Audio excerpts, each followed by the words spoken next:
नमस्कार मंडळी, Nina's cooking connection मध्ये आपणा सगळ्यांचं खूप मनापासून स्वागत. हे चॅनल काढण्यामागे माझी पॅशन जपणं हा तर उद्देश होताच, पण मी जसं सुरुवातीला म्हटलं की आपली पारंपरिकता, पारंपरिक पदार्थांचा जो ठेवा आपल्याकडे आहे त्याच्यात पोषण मूल्यही चांगली आहेत, ते खूप उपयोगी आहे. असे जे काही पदार्थ आहेत, अशा ज्या काही गोष्टी आहेत त्या तुमच्याशी शेअर कराव्या हा खरं तर माझा उद्देश होता. आणि त्याच उद्देशाने आज मी तुमच्यासाठी घेऊन आली आहे एक अतिशय पारंपरिक अशी रेसिपी, म्हणजे मेथकूट हे सगळ्या घरातनं जवळजवळ बनतं. थोडाफार फरक प्रत्येकाच्या करण्यामध्ये असू शकतो, पण त्यातले जर तुम्ही साहित्य बघितलं तर भरपूर प्रोटीनचा पुरवठा त्यातनं आहे. डाळी आहेत त्याच्यामध्ये प्रामुख्याने. त्याच्यानंतर आपले मसाल्याचे पदार्थ जे आपल्याला बऱ्याच उपयुक्त गोष्टी आपल्या शरीरासाठी देत असतात. त्यातलं मिरी, लवंग, नंतर वेलदोडा, सुंठ, हळद. तर मी हळकुंड घेतली आहे, सुंठ घेतली आहे. सुंठ हे आल्याचं ड्राय रूप आहे, आपल्याला माहितीच असेल.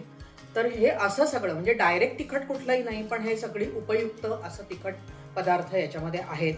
अतिशय पोषक आहे, लागतं तर अतिशय टेस्टी, काही प्रश्नच नाही आहे त्याच्यात. करायला सोपं आहे, फक्त साहित्याची नीट एकदा जमवाजमव केली की काही विशेष नाहीच आहे, ते फक्त भाजलं की आपलं मेथकूट तयार होतं. तर बघूया आपण त्याचं साहित्य बघूया. ही आहे हरभऱ्याची डाळ, ही अर्धा किलो घेतली आहे मी. आणि ही आहे उडदाची डाळ, ही पण अर्धा किलो घेतली आहे. दोन्ही डाळी समप्रमाणात घेतलेल्या आहेत. त्यानंतर हे आहे जिरं, 2 टेबलस्पून जिरं घेतलंय. हे आहे तांदूळ आपल्याला थोडेसे घ्यायचे आहेत, म्हणजे अगदी 50-60 ग्रॅम तांदूळ घेतले. त्याच्यानंतर ही आहे सुंठ म्हणजे आलं जेव्हा ड्राय होतं तेव्हा किंवा आलं ड्राय करून सुंठ बनवतात. सुंठ खूप आरोग्याला चांगली असते, तर ही आहे सुंठ. त्याच्यानंतर हे आहे लाल मिरच्या, त्याचे मी तुकडे करून घेतलेत. या बॅडगी मिरच्या आहेत, सो त्या तिखट नसतात. 5-6 मिरच्या घेतल्यात. हे आहे सगळं मसाल्याचं सामान, म्हणजे हे आहेत मिरे, लवंग, मोहरी, हळकुंड ही थोडीशी मी खलबत्त्यात फोडून घेतली, तुकडे करून घेतलेत. प्युअर मिळावं म्हणून. हळद घातली तरी चालते, पण हळकुंड म्हणजे प्युअर हळद आपल्याला मिळते. त्याच्यानंतर हा आहे वेलदोडा. आणि हे आहेत हिंगाचे खडे, 2 खडे घेतलेत मी. हे सुद्धा आपल्याला बारीक फोडून या मेथकुटामध्ये घालायचे. आपल्याला ह्या डाळी खमंग भाजून घ्यायच्या, दोन्ही वेगवेगळ्या. आणि ह्या डाळी भाजताना त्याच्यामध्ये हळकुंडाचे तुकडे फोडलेले घालायचे, तशीच सुंठ घालायची एका डाळीमध्ये, मिरच्या घालायच्या. डाळ भाजत आली की ह्या सगळ्या गोष्टी, वेलदोडे घालायचे. असं सगळं म्हणजे बेताने भाजतं, खूप भाजत नाही, पण ते आपल्याला कुरकुरीत होतं, म्हणजे मेथकूट दळायला सोपं पडतं. तर आता आपण वळूया कृतीकडे. खमंग भाजायला घेऊया. आपण ही डाळ भाजायला घेतली आहे. हे बघा, साधारण 5 ते 7 मिनटं लागणार आहे. मीडियम गॅसवर ठेवलं आहे. चांगली खमंग भाजायची आहे डाळ आपल्याला. हे मी तुम्हाला जसं म्हटलं होतं, डाळ भाजत आल्यावर मी त्याच्यात हे बघा मिरच्यांचे तुकडे आणि हे सुंठीचे तुकडे असं दोन्ही घातलं आहे. आणि तेही जरा आता अजून एक 2-4 मिनटं डाळ भाजली की डाळ होणार आहे, तेवढ्यावर ते छान गरम होऊन येईल. त्यानंतर आपण दुसरी डाळ घेऊ.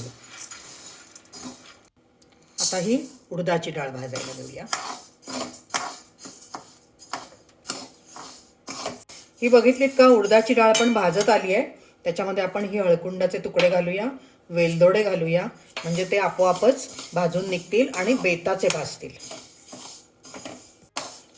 आणि हा हिंगही घालूया, कारण सगळं आपल्याला कोरडं भाजायचं आहे. तर हे छान ह्याच्यामध्ये डाळीबरोबर ते गरम होऊन येईल, तेवढंच अपेक्षित आहे आपल्याला. त्याच्यानंतर हे तांदूळ भाजायला घेतलेत. हे पण एक 3-4 मिनिटात आपले भाजून होतील, की मग जिरं घ्यायचं भाजायला. आता हे जिरं घातलंय भाजायला. जिरं पण आपण जरा खमंग भाजून घ्यायचंय, एक 2-4 मिनिटं लागतील.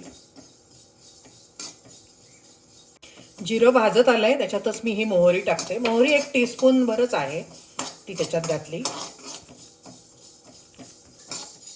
हे त्याच्यात लवंग आणि मिरे हे पण मी घातलंय. ते काही फार भाजायचं नाहीये, फक्त गरम होऊन आलं की झालं.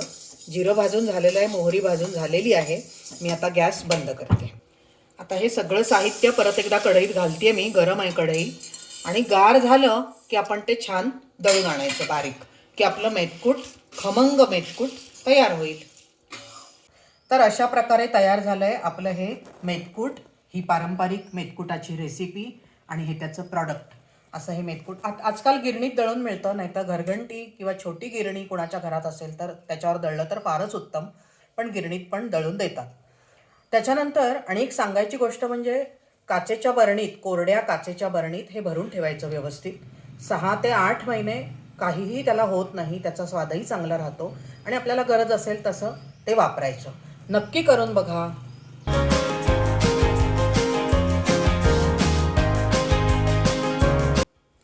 तर मंडळी, पारंपरिकता जपणारी ही मेतकुटाची रेसिपी तुम्हाला कशी वाटली मला नक्की कळवा.